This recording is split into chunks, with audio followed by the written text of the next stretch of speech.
We are legally still married. Both of us 45 years old, 2 decades of history woven into every corner of our lives. 20 years. That's not just a number, that's a lifetime of shared morning coffees, inside jokes that no one else would understand, silent conversations across crowded rooms, and the comfortable weight of knowing someone so completely that you forget they're a separate person from you. She was the love of my life. At least, that's what I told myself every single day for nearly 2 decades. I believed it with every fiber of my being, defended it to anyone who asked, wore it like a badge of honor.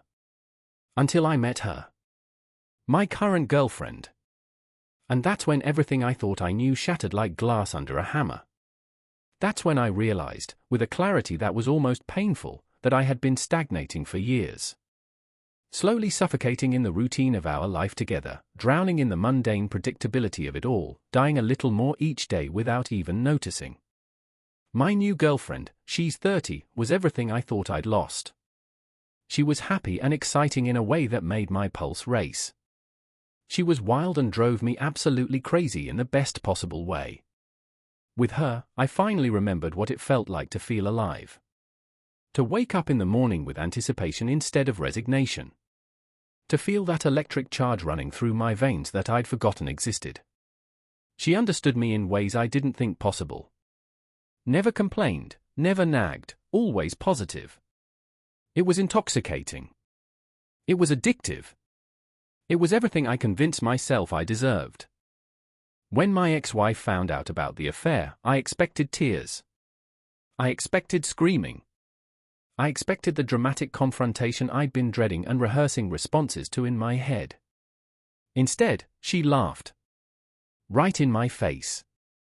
A cold, knowing laugh that sent chills down my spine. She told me how disappointing I was, and something about the way she said it, so matter-of-fact, so devoid of surprise, cut deeper than any accusation could have. Leaving your wife of 20 years for a 20-something? How original, she said, her voice dripping with a sarcasm that felt like acid. I tried to defend myself. I told her it wasn't about her age. God, I actually believed that when I said it. She laughed even harder at that, shaking her head like I was a child who'd just said something adorably naive. Let me guess, she said, and I'll never forget the precision of her words, like she was reading from a script she'd memorized long ago. It's because she cares about her looks. Because she's so positive and adventurous. Because she makes you feel young again. Because she doesn't burden you with reality or responsibility or the weight of actual partnership. The accuracy of it stung. But she wasn't done. Not even close. Then she said something that I dismissed at the time but that now haunts me every single night. When reality hits, she told me, her eyes boring into mine with an intensity I'd never seen before, don't come running back. When she stops blowing you in the most wild places because she knows that she doesn't have to now, when she realizes that she wants more and asks for more, when your answers and actions aren't good enough for her, when she stays in bed scrolling her phone all weekend because now she has you and she doesn't need to pretend to be oh so adventurous anymore, remember that you haven't traded up. You've just restarted the same cycle with someone who has less reason to tolerate you. I didn't believe her. How could I? I was high on new love, drunk on the feeling of being desired again, convinced that this time was different. That she was different. That I was different. She laughed at that too, at my obvious disbelief, at the defiance written all over my face. Remember how our story started, she asked me, her voice softer now, almost sad. The love and respect we had? The promises we made? Look how it ended. How do you think this one that started by hurting the people closest to you will end? What kind of foundation is betrayal? What kind of future can you build on lies? I walked away from that conversation feeling righteous and misunderstood. I told myself she was just bitter. Just jealous. Just unable to accept that I'd found something real. Something better. I held my girlfriend tighter that night, whispered promises into her ear, convinced myself that my ex-wife was just another casualty of my journey to true happiness. That was 9 months ago. 9 months that feel like 9 years. No. I haven't spoken with my girlfriend for 2 days. We exist in the same apartment like hostile roommates, circling each other with practiced avoidance, the air between us thick with unspoken resentment. She moved in with me 3 months ago, and I have never been this miserable in my entire life.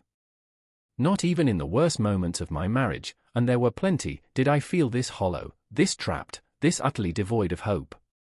The fight started almost immediately after she moved in. Small at first, dishes left in the sink, laundry not folded the right way, minor incompatibilities that I told myself were just adjustment periods. But they grew. They multiplied. They consumed everything. Now we fight about everything. The temperature of the apartment. What to watch on TV. How I load the dishwasher.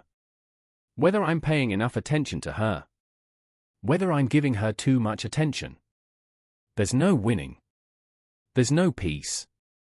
There's just this constant, grinding friction that's wearing me down to nothing. The nagging. God, the nagging. It's relentless. It's about things that don't matter and things that do, delivered in the same tone of perpetual dissatisfaction. I can't remember the last time she spoke to me without some edge of criticism, some undertone of disappointment. And the scrolling. The endless, mindless scrolling on her phone, day and night, while I sit across from her trying to remember what we used to talk about. Her face is always bathed in that blue glow, her thumb moving in that rhythmic downward swipe, completely absorbed in a digital world that apparently holds infinitely more interest than I do. There's zero effort now. Zero energy for any adventure. The woman who used to drag me hiking at dawn, who suggested spontaneous road trips, who made love like every time might be the last time, she's gone. In her place is someone who can barely be bothered to leave the bed on weekends, who treats any suggestion of an activity like I've asked her to climb Everest, who responds to my attempts at intimacy with sighs and excuses and the kind of obligatory participation that makes you feel more alone than being actually alone. The demand started next. Small things that grew bigger. More money for this. A better car. Why can't we go on more expensive vacations? Why don't I make more money? Why am I not more ambitious? Why can't I be more like her friend's boyfriend who just bought a house? The small fights about small things that somehow become enormous battles about everything. About who we are. About what we want. About whether this was all a terrible mistake.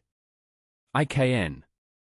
Oh, that moving in together can be emotional and unstable. I told myself that 1,000 times. I read articles about it. I made excuses. But this isn't adjustment. This is revelation. This is the slow, horrible realization that I have no feelings for this woman. None. Not love, not even like. Just this numb sense of obligation and dread. I have nothing to say to her. When we're in the same room, I search desperately for topics of conversation and come up empty. We've run out of things to talk about already, after less than a year. What does that say about us? What does that say about me? I don't even like her. That's the truth I can barely admit to myself. When I look at her now, I don't see the exciting, wild woman I fell for. I see a stranger. Someone performing a role she's tired of playing. Someone who's equally disappointed in what she got. And maybe that's fair. Maybe she's looking at me and thinking the same thing. Maybe we're both trapped in this elaborate lie we constructed together. But the worst part, the part that keeps me up at night, staring at the ceiling, feeling like I'm suffocating, is that I just keep thinking of my wife. My ex-wife. Technically still my wife since the divorce isn't final. I think about how she knew all this. How she predicted it with such casual certainty. How she saw the entire trajectory of this doomed relationship with perfect clarity while I was still stumbling around in the dark, convinced I'd found enlightenment. I pretend that everything is great when I'm with people. I've become an accomplished liar. I post happy photos on social media. I tell my friends how in love I am, how great she is, how this was the best decision I ever made. I act like I'm living my best life while inside I'm dying. Slowly. Painfully. Completely. Every day I miss my wife more. Every day I love her more. even though I destroyed what we had. Even though I broke her trust and threw away 20 years like it meant nothing. I think about her every single day. Multiple times a day. I wonder what she's doing. If she's happy. If she's moved on. If she ever thinks about me. If she knew, even as she laughed at my stupidity, that I would end up here, completely lost, totally broken, desperate to undo what can't be undone. And be. 'Cause I am not a good person, because I have apparently learned nothing and continue to make the worst possible choices, I told my girlfriend all of this. I actually told her. I don't know why I felt the need to tell her. Maybe some part of me wanted to blow everything up. Maybe I wanted her to leave so I wouldn't have to be the bad guy again. Maybe I just couldn't keep the truth inside anymore, couldn't maintain the facade for one more second. It happened after she called my ex-wife old and bitter. We were arguing about something stupid, I don't even remember what, and she made some snide comment about my bitter ex and how she was just jealous of what we had. Something in me snapped. All the pretending, all the lying, all the acting, it just evaporated in an instant. I told her that I will never love her like I love my ex-wife. Just said it. Plain as day. Cold as ice. True as anything I've ever said. The words came out before I could stop them, and once they were out there, hanging in the air between us, I felt this strange mix of relief and horror. I watched her face change, watched the realization sink in, watched her whole world tilt on its axis. That took her down to earth real quick. The confident, carefree girl who'd stolen my heart, or who I'd convinced myself had stolen my heart, suddenly looked young and uncertain and hurt in a way that made me hate myself even more. But I didn't take it back. I didn't soften it. I didn't apologize. I just let it sit there, this terrible truth that I'd finally spoken out loud. I am sick of myself. Sick of the person I've become. Sick of the choices I've made. Sick of the pain I've caused. Sick of waking up every morning in this life I built and wishing I could burn it all down and start over. But you can't start over. Not really. You can only move forward, dragging all your mistakes behind you like chains. My ex-wife was right about everything. Every single thing. It's almost impressive how accurately she predicted this disaster. How she saw through the illusion when I was still completely enchanted by it. How she knew with absolute certainty exactly how this would play out. Did she know because she's wise? Because she knows me that well? Or because this story is so old, so predictable, so endlessly repeated that anyone with eyes could see it coming from miles away? The thin G is, I can trace the exact moment when everything changed with my current girlfriend. It was the day she moved in. No, actually, it was the day she started talking about moving in. That's when the performance started to crack. When the mask began to slip. When reality started creeping in around the edges of our fantasy. Before that, we were still in the bubble. Every date was an event. Every conversation sparkled. Every moment together felt stolen and precious and intense. But the moment permanence entered the picture, the moment this stopped being an escape and started being real life, everything changed. She changed. Or maybe she just stopped pretending. Maybe the real her, the one who likes to sleep until noon and scroll TikTok for hours and complain about every minor inconvenience, was always there, just waiting for the security of my commitment before revealing herself. Or maybe, and this thought terrifies me more than anything, maybe this is just what happens. Maybe my ex-wife wasn't predicting the specific future of this specific relationship. Maybe she was just describing what happens to all relationships when the honeymoon ends and real life begins. Maybe the woman I fell in love with wasn't any different than my wife. Maybe I wasn't any different either. Maybe we're all just actors playing the same tired roles in the same predictable play, convinced each time that our version will somehow have a different ending. I think about my wife, my ex-wife, and how we started. We were exactly like this. Exactly. The passion, the adventure, the feeling that we'd found something unique and special and eternal. I remember thinking she was the most exciting person I'd ever met. I remember her making me feel alive in ways I'd never felt before. And then time passed. Life happened. We settled in. We got comfortable. And somewhere along the way, the excitement faded into routine, the passion cooled into partnership, and I started feeling like I was stagnating. But was I stagnating? Or was I just living? Was the problem our relationship, or was it my expectations? My refusal to accept that the intense, all-consuming feelings of new love inevitably evolve into something different. Something potentially deeper, but definitely calmer? Was I chasing a feeling that by its very nature can't last, doomed to keep restarting the cycle every time the initial high wears off?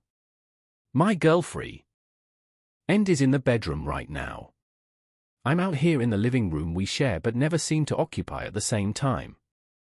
I can hear her through the door, the faint sound of videos playing on her phone, the occasional laugh at something I'm not part of. We've barely spoken in 2 days, and the silence between us is deafening. Not the comfortable silence of two people who don't need words. The hostile silence of two people who have nothing left to say. I wonder if she thinks about leaving. I wonder if she's having the same thoughts I am. If she's lying there regretting moving in, regretting getting involved with a married man, regretting believing in whatever fantasy we sold each other. I wonder if she misses the beginning too, or if she's already mentally moved on to the next thing, the next person, the next exciting mistake. Part of me wants her to leave. Part of me wants to be the one to leave. Part of me wants to fight for this, to prove my ex-wife wrong, to make this work through sheer force of will. But the biggest part of me just wants to call my wife. My real wife. The woman I threw away. I want to tell her she was right. I want to apologize for not listening. I want to ask if there's any possible way to undo what I've done. But I can't. I burned that bridge. Set it on fire and watched it collapse into the river below. She told me not to come running back, and she meant it. She drew a line in the sand, and I crossed it. There's no going back now. There's only forward, into this mess I've made, this life I chose, this future I manifested through my own spectacular stupidity. I keep replaying our last real conversation in my head. The one where she laughed at me. At the time, I thought she was being cruel. Now I realize she was being kind. She was giving me one last warning. One last chance to see clearly. One last opportunity to understand what I was throwing away and what I was running toward. And I ignored her. Dismissed her. Chose to believe that this time would be different. The worst part is knowing that I did this to myself. Nobody forced me to cheat. Nobody made me throw away 2 decades of partnership. Nobody held a gun to my head and demanded I blow up my life for a younger woman. I did this. All of it. Every stupid, selfish, predictable choice was mine alone. And my ex-wife knew. She knew because she's seen this story before. Maybe she's lived it before with someone else. Maybe she's just observed enough of life to recognize the patterns. Maybe she knows me better than I know myself, can see my weaknesses and vulnerabilities with crystal clarity because she spent 20 years learning every corner of my psyche. I think about what she said about how things start versus how they end. About foundations built on betrayal. About relationships that begin by hurting others. She was right about that too. How can anything good come from something that started with so much pain? How can I expect loyalty from someone I met while being disloyal? How can I expect truth from a relationship built on lies? My girlfriend and I, we started in deception. We started in secret meetings and stolen moments and the thrill of doing something wrong. That was part of the excitement, the danger, the taboo, the forbidden nature of it all. But you can't build a real life on that. Once the secret is out, once the relationship is legitimate, all you're left with is 2 people who got together by betraying someone else. What kind of trust can exist in that? I see now what my ex-wife saw immediately. This wasn't a love story. This was a midlife crisis. A cliché so old it has its own Wikipedia page. Man approaching 50, feeling the weight of his mortality, seeking validation in the attention of a younger woman. Convincing himself it's about connection when it's really about ego. About feeling desired. About feeling young. About running from the reality of aging and mortality and the ordinary magic of long-term love. The fights with my girlfriend are getting worse. Last night we screamed at each other about whose turn it was to buy groceries. Groceries. We've become those people. The ones who weaponize everything. Who keep score. Who turn every minor disagreement into World War III because the real issue, that we don't actually like each other anymore, is too big and scary to address. She wants things from me I can't give her. Not won't, can't. She wants me to make her feel the way I did at the beginning, but I don't have that in me anymore. The performance is exhausting. The pretending that this is what I want, that she is what I want, that any of this was ever a good idea, it's draining every ounce of energy I have. And she knows. I can see it in her eyes. She knows I'm not fully here. She knows I'm thinking about someone else. She's known since I told her the truth, maybe even before. And it's making her mean. Making her demanding. Making her try harder to get my attention in all the wrong ways. It's a death spiral, and we're both too proud or too stubborn or too scared to pull the eject handle. My ex-wife is probably living her best life right now. I hope she is. She deserves it. She deserves someone who appreciates her, who sees her value, who doesn't take 20 years of loyalty and love and partnership and throw it away for a new model. She deserves better than me. She always did. Sometimes I drive by our old house, the one we shared, the one that was supposed to be our forever home. She still lives there. I see her car in the driveway sometimes and I have to fight the urge to knock on the door. To fall on my knees and beg for forgiveness. To ask for another chance I absolutely don't deserve and will never get. What would I even say? You were right? I'm sorry? I made the biggest mistake of my life? All of those things are true, but they're also meaningless. Words don't undo actions. Apologies don't erase betrayal. You can't unbreak a trust that shattered that completely. I'm 45 years old and I feel ancient. I feel like I've lived 1,000 years in the past 9 months. I've aged in ways that have nothing to do with time and everything to do with regret. With consequences. With the slow, grinding realization that you can't outrun yourself. That wherever you go, there you are. That the problems you think are external are actually internal, and no amount of new relationships will fix what's broken inside you. My current girlfriend is 30, and the age difference that seemed so irrelevant in the beginning now feels like a canyon.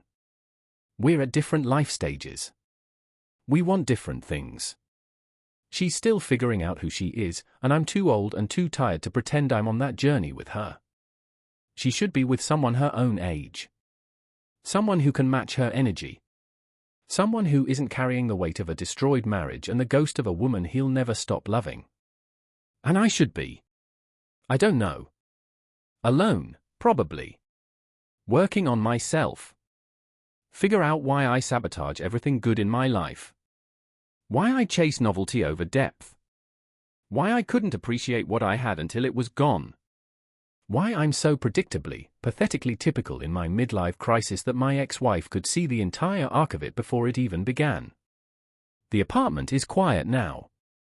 That heavy, oppressive quiet that feels like pressure in your ears.